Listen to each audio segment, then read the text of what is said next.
প্রাপ্তি, কি করছিস তুই? তুই কি গাড়ি চালাতে পারিস নাকি? বের হ বলছি, বের হ। তুই গাড়ি চালিয়ে কি মরবি? মরতে চাই না মা, কিন্তু এভাবে বেঁচে থাকতে চাই না। আশিক ঠিকই বলেছিল, এ বাসায় কেউ বাঁচে না, সবাই নিয়ম মেনে নিঃশ্বাস নেয়। এ বাসার বাতাসে শুধু বিষের গন্ধ পাচ্ছি। আমি এভাবে বাঁচতে পারবো না মা। তুই আশিককে ফিরিয়ে আনতে যেতে চাস তো? এই লিটন, এদিকে আসো। যাও যাও, ওঠো, যাও। শোনো সালমা, আমি এতদিন তোমার মিলিটারি মেজাজ সহ্য করে আমি থেকেছি। আমার মেরুদণ্ড বাঁকা হয়ে গিয়েছিল, কিন্তু আমার মেয়ের মেরুদণ্ড যেহেতু সোজা হয়েছে, আমি এটাকে আর ভাঙতে দেব না। এইভাবে কথা বলছো আমার সাথে, তা ওই আশিকের জন্য? হ্যাঁ বলছি, আশিকের জন্য না, আমার নিজের জন্য, আমাদের মুক্তির জন্য। প্রবলেম কি তোমার? হ্যাঁ, তুমি না বলছো তুমি আমাকে নিয়ে ঘুরবা, অ্যাডভেঞ্চার করবা, এই চার দেয়াল থেকে বের করবা? তাহলে এখন পালায় যাচ্ছ কিসের জন্য? মিথ্যুক একটা।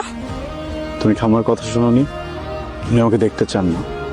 আমি যদি বাড়িতে এক সেকেন্ডও থাকতাম, খাম্মা অনেক কষ্ট পেয়ে যেত। খাম্মাকে কষ্ট দিতে চাই না। খাম্মা কষ্ট পেলে তুমি ভালো থাকবে না, আর আমি কষ্ট পেলে ভালো থাকবে। আমি ইম্পর্টেন্ট না তোমার জীবনে? প্লিজ দেখো, আমার লাইফটা না অলরেডি অনেক বেশি কমপ্লিকেটেড হয়েছে, এটাকে আর কমপ্লিকেটেড করো না প্লিজ। ফাইন, তোমার লাইফ অনেক কমপ্লিকেটেড, গ্রেট। তাহলে আমি এটাকে ইজি করে দিই। হ্যাঁ মিস্টার আশিক, আমি প্রাপ্তি। আমার জীবনে তোমাকে বলার মতো তেমন বড় কোনো অভিজ্ঞতা নাই,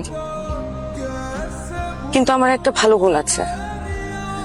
সেটা হচ্ছে আমি কাউকে ভালোবাসলে জীবন দিয়ে হলেও তার সাথে থাকি।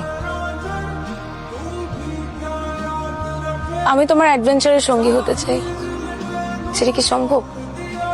ঠিক। এই রাস, এসব কি? হ্যাঁ, তুই আমার মেয়ে হাত ধরছিস না কেন? আমার মেয়ে তোর দিকে হাত বাড়িয়ে দিয়েছে, তুই তাকে রিজেক্ট করছিস। আরে আমি না হয় তোর খাম্মার ভয়ে আমি একটু তোর বিরুদ্ধে কথা বলতে হয়েছে, কিন্তু তাই বলে তুই আমার মেয়েকে তুই রিজেক্ট করবি? খালু, চল বাড়িতে চল। খালু প্লিজ এভাবে বলেন না, মানে খাম্মা আমার চেহারা দেখতে চায় না।